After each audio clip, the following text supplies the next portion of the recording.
Hello everyone, welcome to this next video on integral equations. This video is consisting of a question from June 2016 consisting of 3 marks. The question is, consider the integral equation. You are given this integral equation. Y of x is equal to x cube plus integration from 0 to x sine of x minus t yt dt, where x belongs to interval 0 to pi. Then what is the value of y of 1? They are asking what is the value of y of 1. So let's get started. What kind of equation is this? Y of x is equal to x cube plus integration 0 to x. Because of this term it is non-homogeneous, right? Then sine of x minus t y of t dt. Moreover, this is a Volterra integral equation of second kind. So let us see how we can solve this. Here you see that our kernel xt, right? So it is equal to sine of x minus t. So we can say that it is in this form. So this kernel is of convolution type. So we can easily apply the method of Laplace transform. So let us see how to do that. This is our equation. We can write this equation star as follows. This star could be written as y of x is equal to x cube plus sine of x star y of x, right? Where what is this star? This is the convolution operator. And why I have written this in this form? Because by the definition of convolution operator, this thing is eventually it is equal to integration from 0 to x sine of x minus t. In the first function, what we do, we replace this x by x minus t and then multiplied the second term and changing its variable from x to t dt, right? So this is the form of convolution operator, right? So our equation becomes this. Now what we can do, we can apply the Laplace transform onto it. Applying Laplace transform. Say here our domain is in x, variable x. So our this range would be in variable p. So let's see what do we get. So taking Laplace transform, we have Laplace transform of y of x, that would be equal to Laplace transform of x cube plus the Laplace transform of sine of x star y of x, right? We do not know what y of x is, so we cannot write it Laplace transform. So let's write this as it is. Laplace transform of x to the power 3.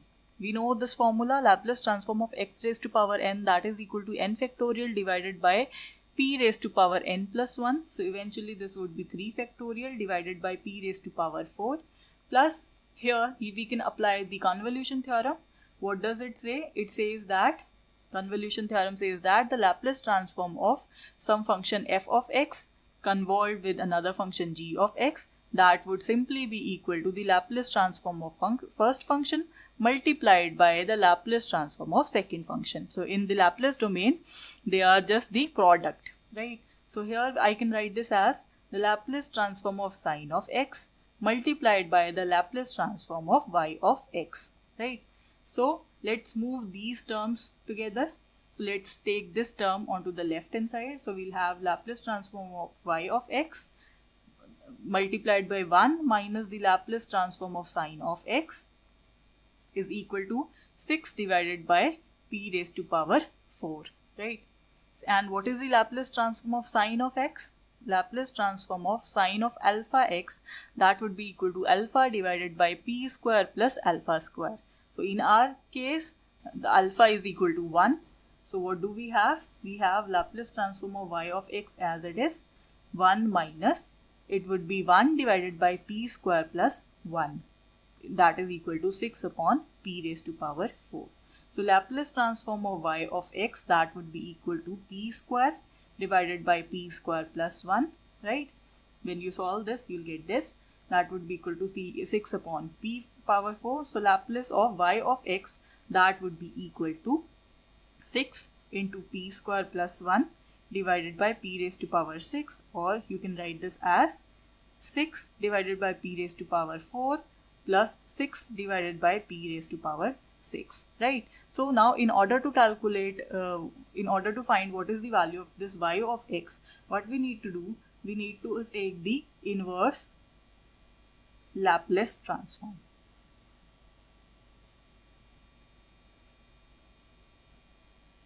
Right? So applying inverse Laplace transform, we'll have y of x is equal to Laplace inverse of 6 divided by p raised to power 4 plus the Laplace inverse of 6 divided by p raised to power 6, because this Laplace transform, this is a linear operator, right?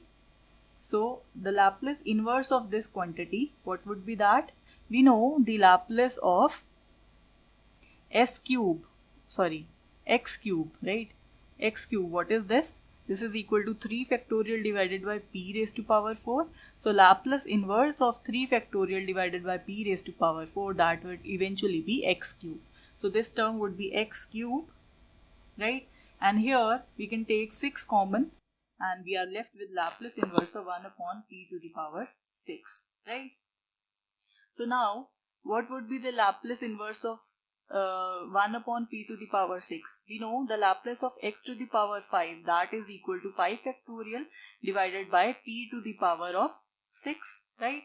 So from here I can write this as Laplace inverse of, this is one formula, this is next formula. So from here I can write this as 1 upon 5 factorial Laplace of x to the power 5 is equal to 1 upon p raised to power 6, or 1 upon 5 factorial x to the power 5, that would be equal to Laplace inverse of 1 upon p to the power 6. So this quantity is equal to this. So we have x cube plus 6 multiplied by x raised to power 5 divided by 5 factorial, right? So from here when you simplify this, you will get x cube plus x raised to power 5 divided by 20, right? So y of x is eventually this. So now in the question, what are they asking? They are asking the value of y at the point 1. They are asking what is y of 1. So let us see. When I put y x as 1, in this I have 1 plus 1 upon 20, that would be 21 upon 20, right? So this is our answer. Let's have a look at our options. So option D is the correct option. That is it for this video. Thank you for watching.